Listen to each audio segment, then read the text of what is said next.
মহানগৰীত বিপদ বাৰিষা অহাৰ লগে লগে বিপদ বৃদ্ধি পাইছে মহানগৰী গুৱাহাটীত একেটা দিনতে দুটা বিপদে জোকাৰি গ'ল মহানগৰীৰ দুটা পৰিয়ালক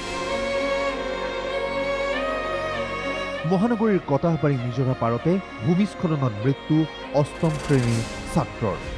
ভূমিস্খলনৰ বাবে কুৱাপাতিতে কৰুণভাৱে প্ৰাণ গ'ল 12 বছৰীয়া সাহিল হুছেইনৰ কটন কলেজিয়েটৰ অষ্টম শ্ৰেণীৰ ছাত্ৰ আছিল সাহিল দৃশ্য দেখিলে সহজে অনুমান কৰিব পাৰি কেনেদৰে পাহাৰ খহি মাটিয়ে হেঁচা মাৰি ধৰিছে এইটো বাসগৃহ নিশাৰ পৰা অহা মুখলধাৰ বৰষুণৰ বাবে খহি পৰে এইখন গাৰ্ডৱাল মাটি খহি অহাৰ সময়ত ঘৰত 4জন সদস্য আছিল যদিও বাকী কেইজন সদস্য ঘৰৰ পৰা বাহিৰলৈ যাবলৈ সক্ষম হয় কেৱল নিদ্ৰাৰত অৱস্থাত থাকি গ'ল সাহিল হুছেইন এই ভূমিস্খলনত কৰুণভাৱে মৃত্যুক সাৱটিবলগীয়া হ'ল সাহিল হুছেইন নামৰ ছাত্ৰজনে উল্লেখ্য যে কেৱল 4 মাহ পূৰ্বে এই স্থানলৈ আহিছিল পৰিয়ালটো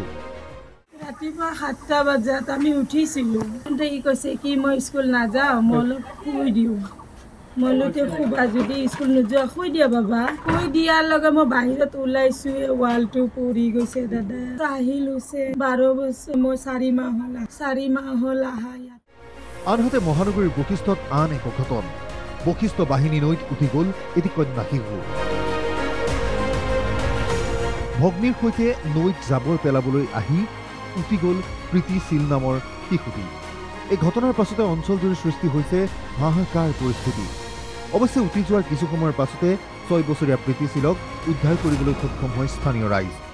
মোৰ ছোৱালী যাই কৈ আছে ছোৱালী পৰি গৈছে মোৰ ভাগনীটো পৰি গৈছে মই তাৰপিছত মই ওলাই আহিছোঁ কৈ ভাই গুচি গ'ল তাৰপিছত মই ইপিনে গুচি গ'লোঁ আগৰ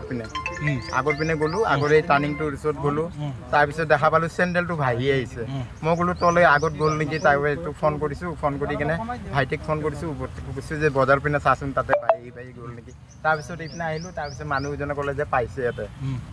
উঠাই কেনে মেডিকেল লৈ গৈছে একেটা দিনতে মহানগৰীত সংঘটিত হয় এইসমূহ ভয়াৱহ ঘটনা মহানগৰীৰ খাৰঘুলিত ভূমিস্খলনৰ ঘটনা ভূমিস্খলনত গাৰ্ডৱাল খহি বিদ্যুৎ বিচ্ছিন্নৰ লগতে সৃষ্টি হয় প্ৰচণ্ড যান-জঁটৰ ৰাজ্যৰ ভিন্ন প্ৰান্তৰ লগতে মহানগৰী গুৱাহাটীতো বাৰিষা অহাৰ লগে লগে বৃদ্ধি পাইছে বিপদ লগতে এজাক বৰষুণতে ঠায়ে ঠায়ে সৃষ্টি হৈছে কৃত্ৰিম বান আৰু ভূমিস্খলনে প্ৰতিদিনে মহানগৰবাসীৰ বাবে সৃষ্টি কৰিছে প্ৰত্যাহ্বান এয়া সাৱধান হোৱাৰ সময় এয়া প্ৰশাসনে গুৰুত্ব দিয়াৰ সময় বশিষ্ঠৰ পৰা দেৱজিৎ কলিতা ৰিপৰ্ট NKTV+।